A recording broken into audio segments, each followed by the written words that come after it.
Welcome back to the Colts Cast. Here's Jamal Lawrence, and I'm Eric Smith, your co-host of the Colts Cast. What did I say, Jamal? What did I say? We were going to dominate the Titans. How much are Super Bowl tickets? This week about to be open. How much are they? How much are they, Jamal? I don't know, but I do know that I do feel a little better, I guess, about my me setting up my card on file for the playoffs, because it looks like we may be home. We may be home for the holidays for the playoffs. Maybe. I think we will be. AFC South standings. It looks like the Jaguars are 2-1, but the Colts are 3-0. So I think it's us versus the Jags race. So we have to win in Jacksonville this year. Duval. Hey, Duval. The Indianapolis Colts, though, decimated the Tennessee Titans in Nashville 41-20, improved to 3-0. AFC South leaders. Team is riding on a super high. A lot of stuff to talk about here, Jamal. Where are we getting started? First and foremost, you know the drill. Hit the like, subscribe button, drop a comment. Let us know how you felt about this dub. How you feel about the Colts riding this high right now. I think Eric mentioned tighten down earlier or something like that. Tighten down. I don't know. I think we're gonna start off by talking about Kenny Moore on the first drive getting a pick six. My God. Pick six. Cam Moore just threw a little duck out there, and K-Mo said, "All right, bet, say less." Snag the ball. Bus. Cam Bus. I won't go that far. Cam Bus. Come on, but K-Mo set the tempo with the pick six to start the game off, man. It was exciting to see. Pretty much everything we talked about that we needed to happen happened. As expected. Keys. The Titans imploded, shot themselves in the foot 8 times again today. 8 penalties for 68 yards. You literally cannot make it up. It's embarrassing, to be completely honest with you. These dudes was just like, oh, we don't want to do anything, so let's just get a penalty. Pretty wild to see. And the Colts did exactly what we said we need to. Capitalize off of that. Capitalize off of stupid mistakes. Force Cam Moore to throw the ball. We forced him to throw the ball. INTs, points on the board. You name it, it happened. JT needed a day. We'll talk about him in a second as well. The point of that, though, was just to say that 3 keys to success all happened as planned. What do you know? The Colts came out there. Danny Dimes is diming it up again today, spreading the love to everybody. Where do you want to start, Eric? You want to start with the offense or the defense? Or what I think we have to. It's offense. Yeah, offense is the show. It sells podcast downloads. Let's get nuts. It does sell tickets to Daniel Jones, 18 for 25. 228 yards, 1 touchdown, 0 interceptions. Daniel Jones, no turnovers. I don't like. Does this team have a turnover through 3 games? I don't think so. Of course. Well, I guess I should say giveaways. We've generated turnovers. Yeah. But nothing from the offense, man. That is awesome to see. And Daniel Jones picked up right where he left off against the Broncos. Still dishing it. I can't believe this, Jamal. Like, you're telling me we just needed competent quarterback play and we're just a contender? Like Anthony Richardson was that bad? What the fuck? What? I mean, what was he really that bad? Colts Nation, please let me know, because I think a lot of us were blind to this, or is this just a completely different team this season? What's going on? I think it's just a completely different team. I think it was made known around West 56th Street that they had to figure out what's going on, or everybody's losing their job. And I don't mean the front office. I mean players know they're gonna be going too. So everything just seems to kind of be flowing in a poetic motion right now. And I don't know what makes it any better than what we're seeing. I mean, these dudes are literally coming out to play. They're headhunting every single play. They're playing like they have everything to lose, and then that's all we ever wanted. And it's working out beautifully right now. It's working out, and I mean, I'm happy. I'm on StubHub right now, trying to lock in some Super Bowl tickets. But let's talk about your man of the hour, the RB King. I told you I was gonna go back with the JT, so I had to take it back out of retirement. And when I say retirement, I just meant that I was rooting for our boy AR to get it in the field, so I had to support him wholeheartedly. Always knew JT has been a dog. He always will be a dog. That's why he's right there. That's why his cards are back there. Y'all know the drill. Nothing ever changes. I want to just ask L'Jarius Sneed personally, how your face feel, my man? How your neck feel? Because JT sent him to the upside down, to the nether, to the gulag, however you want to slice it, whatever games you play, whatever shows you watch, whatever realms you believe in. My man literally got sent to oblivion. And JT just said, with the meanest stiff, he said, get out of here. And then he busts out with like 48-yard run, I think it was, or something like that. And listen, JT fire can we talk about that one run? Let's talk about it. Like that 48-yard touchdown. Excuse me, 46. Let me correct. Was it 46? It was 46. Where he made an elite cut. Then a spin. I mean, he hit every Madden button that you can do for a running back. Hit the spin move and then broke 2 more tackles and that's the stuff that like separates you from an average NFL running back to an elite NFL running back. Because right there, I think an average running back maybe gets you a first down, gets you your 10, 12 yards, but that home run ability, he's able to just eviscerate people at the second and third level and cashes it in for a touchdown. He had 3 touchdowns. 3 tuds on the day, man. He was hungry. The young man eat. Yards, workhorse back. I mean, Giddens got in there, and so did Goodson for a little bit. Even Anthony Richardson got some carries, technically. I mean, that's what it says on the box score, but we know it's just garbage time just to send our guy in, get some mental reps. But Jonathan Taylor, man, I think he's playing like the best running back in the NFL. He's got to be. Without question. I mean, through 3 games, 43 carries, 36 yards, averaging 5.5. I mean, come on, man. Come on. This is 2021 season numbers. I know James Cook is going off right now as well, but I think JT has looked more impressive as far as from a flash standpoint. Like he's made highlight worthy runs, and it seems like it's happening every game. Jonathan Taylor still is, and is going to in the near future going to be the engine of this offense. Oh, 100%. 100%. Next up, though, is your boy, Eric. I know this is your boy. And I know that during the summer there were a lot of talks. I'm not going to call out any names. I'm not going to say Eric or anything like that. But people were talking about how this dude wasn't going to get fed the ball this year because he didn't have somebody back there with a strong enough arm to get him the ball. But AP today showed that he's been working on that route tree. Eric, but no, I'm just kidding. But no, AP was out there looking great, man. 4 receptions, 67 yards, averaging 16.8. Of course, he did go down with the, I believe, concussion on that one play. That would have been a hell of a grab had he been able to pull that one in. But AP was all over the field today, man. We talked about this for the past 2 weeks. What I'm really enjoying about watching D. Jones play is that he is spreading the ball out to whoever is available. He's not trying to force the ball to one player. He is literally spreading the love across the board to everybody. Yeah. And AP was that target today. Obviously, MPJ finished the game with the best stat line: 6 receptions, 73 yards, touchdown. But AP was literally just showing that he's been working on that tree, getting open, trying to get the ball wherever he could. Jones saw it. He capitalized on every single opportunity he had with him. So can't ask for anything more from that connection, man. It's great to see that this receiving core is having such a good connection with the quarterback, and that the quarterback also recognizes this as well and is getting the ball to where it needs to be to his playmakers. Well said, except the I saw that little subtweet you threw in there. Look, that was all I didn't know Daniel Jones was the MVP of the NFL. So that, I mean, yeah, Danny Dimes has been killing it. Alec Pierce, like even in the intermediate passing game today, looked good. Yeah. Hope he's okay. After that big, I mean, it was like helmet to turf contact. Had a big landing on that throw. I wish he brought in. It would have been like over 100 yards for the day. That would have been wild, yeah.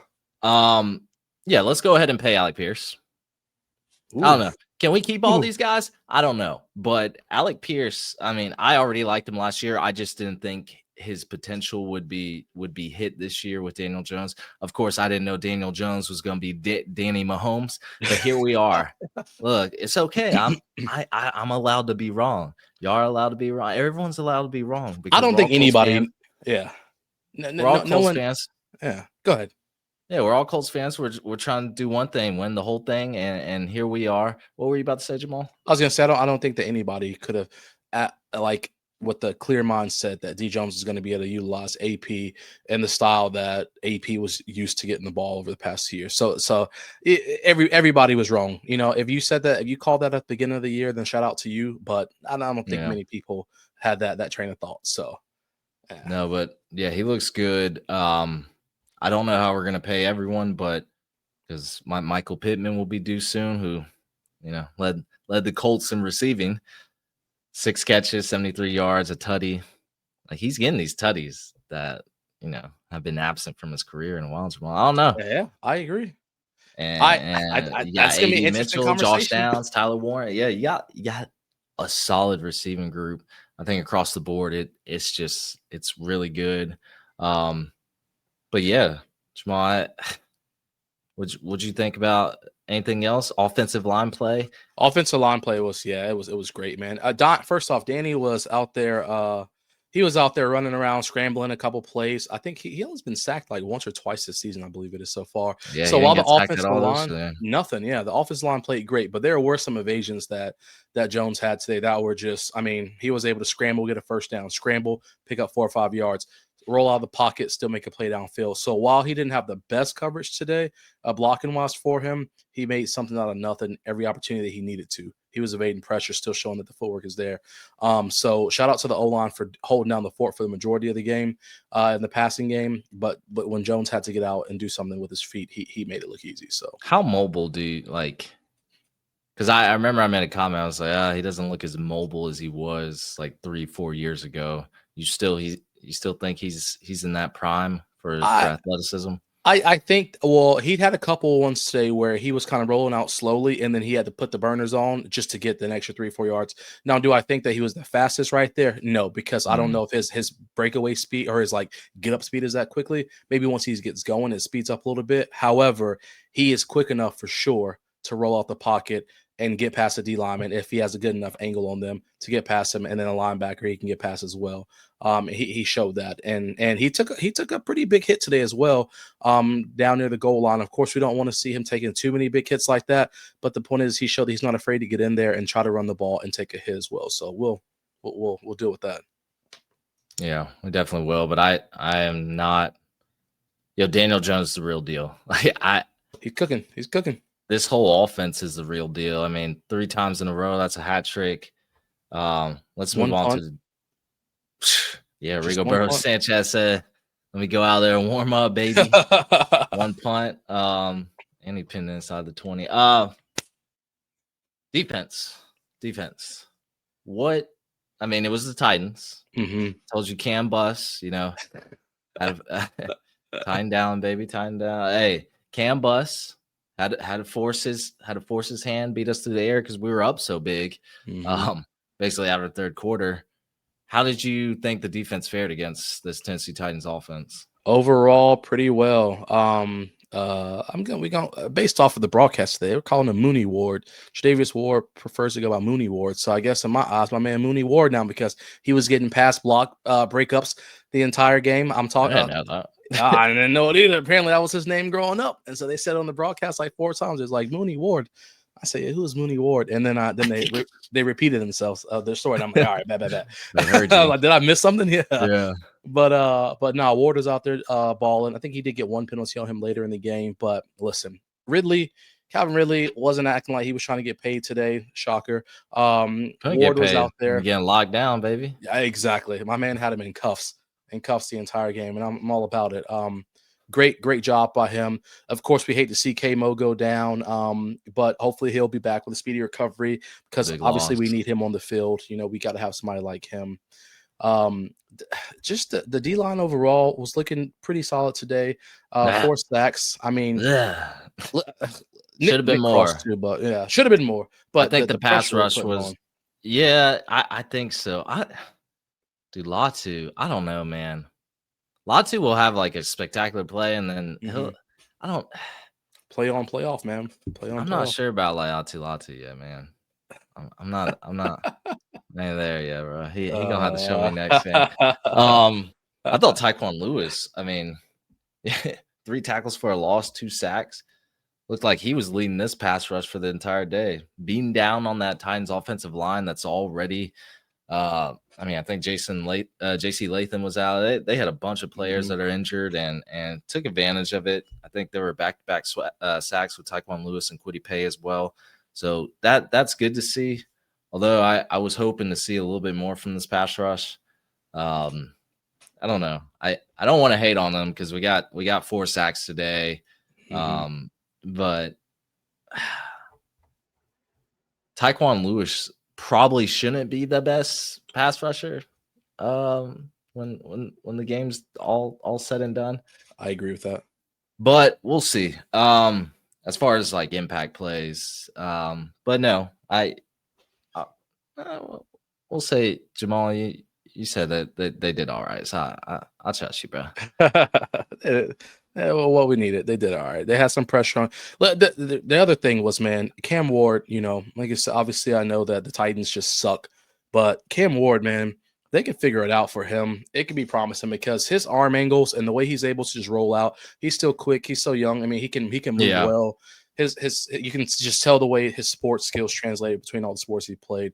And I think that's another thing too, where maybe we couldn't get as much on him because he can slip out really quickly and just roll out like he did in Miami. Keep rolling, keep slipping out, or get the ball out these awkward angles that other quarterbacks can't do. So when you get to him, by then he can get the ball out, and it's just nothing you can do because he's too powerful with his arm. Cam Bus, I mean, that's just a nickname, but no, he's got time, and that's what people love about him. At least Cam Ward fans, like he can make those throws that the average NFL quarterback can't. And if you can build on that, I think them not having a sufficient running game, because we shut down that thing and we can just drop 7 back, 8 back and cover it. It makes things tougher on Ward if you can't establish the run. Like we know what you're doing on 2nd and long, 3rd and long. Like it just it's easier for our defense, which is a great thing. Like I was hoping we could stop the run, and we did. I mean, Tony Pollard averaged less than 3 yards a carry. Practically useless out there. So it's well, and it makes a difference too when I don't know, every 3rd and long for them wasn't 3rd and 8. It was 3rd, 10, 11, 12. Like they were 3rd and Hail Marys, and so well, you know what he's gonna do with the ball now. So it was easy just to shut that down. Yeah, and like I said, their receiving game, Chiga Okonkwo, I mean, that was their tight end. They led in receiving.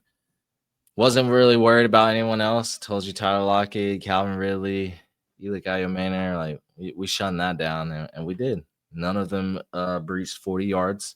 So that's life when you go against the Anarumo defense. Look, you had some cornerback talent. You get Gus Bradley out of there. Like, it's crazy. You get some safety depth, a starter, and Cam Bynum. Like all these things are starting to shape up. It's like Chris Ballard got on Twitter one day and just listened to Colts fans. Yeah, literally. He didn't listen. They did not listen to a lot of Colts fans about Anthony Richardson. It was probably a good thing, but they listened to something. But I don't know. I don't know if AR would have been able to do all this in year 3. I guess we'll never know. Mic drop. So all right, yay. Schrader missed a kick though. He did miss a kick. Yeah, he did miss a kick. Man, get him off the team. Get him off now. Yeah, we got. I think the Titans kicker missed like 2 or 3. So they're messing around too, my man. There were 3 missed field goals like back to back between the 2 kickers. It was a bad day. Not a great day. Speaking of bad day, man, I just want to address this too, man.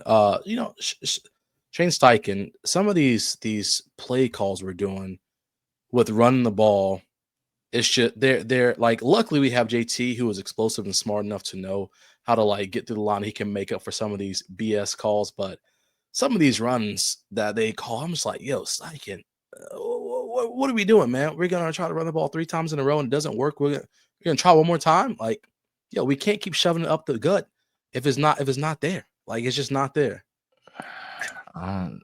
Steichen seems stubborn sometimes in his ways. But the results are there. I mean, we're 3-0. The offense is humming. Probably EPA per play. We're top 5. It's just like we can only poke so many holes at Steichen. Like he's probably front runner for Coach of the Year. Oh yeah, which is such a silly award. Coach of the Year. You were shit last year. So it's basically comeback Coach of the Year. Yeah. That's all it is. Like Stefanski, I think, has won 2 or 3 times, and the Browns haven't been shit. So it's just like, I don't know. I hate Coach of the Year. MVP should be changed to most valuable quarterback. What else? I don't know. It's just interesting how some of the, but like Shane Steichen, he should be front runner of Coach of the Year. But yeah, there's always that question mark, that head scratcher about Shane Steichen's play call, and that like I think we should have still lost that Broncos game. Yeah. I think we should have. But penalty's a penalty. Yeah, it is what it is. Yeah, good win by the Colts. I think we got the Rams next week. Mm-hmm. I believe we go out to LA. That's going to be a test. Yeah, it is. The Rams are the Rams played today. Yeah, who do they play today? I can't remember. Played the Eagles. Yeah, they put it on them too. No, I think didn't they end up losing? Did they lose? Oh, I guess when I was watching earlier, they were winning. Well, they were winning big, but all these, like, I don't know if you saw or were switching through games, all these block kicks and stuff that were like swaying the games. Dang, yeah, they lost 33 to 26. Holy cow. So I don't know. We went to OT last time we played the Rams. Of course, we lost, but hopefully this time around be a little different. But that'll be the real test. Yeah, because the Titans aren't really great. If we beat the Rams, like, and we go 4-0, and then we get to come back home against the Las Vegas Raiders. Oh boy, like, woo, yeah. This might be the best Colts team ever. Like I mean, the Raiders are not good. I know everyone thought there was going to be a Pete Carroll redemption tour. Like he was going to come back and turn this team around. Tom Brady's up in the booth and shit. Nope, they suck. So you come back home, you're 4-0. You get to beat down on the Raiders. Then you turn around, have another home game against the Arizona Call of Duty Cardinals. I don't know, man. This team, you're gonna start seeing this team get more and more run, more and more press, and on ESPN and Fox Sport. Like I'm being dead ass. Like this team is good. Hey, so, maybe that time. It might be. So we'll be ahead. We're already ahead of time. Jamal, anything else? That's it. And that's all I got. Great dub. We'll take it. We will take it. We got some more Indianapolis Colts content coming to y'all. Thank you for listening to the Colts Cast. We are live on just anywhere you listen to podcasts, YouTube, Spotify, Apple Podcasts. It doesn't matter. Tune in next week. We got some more content coming. Y'all take care. Keep it easy.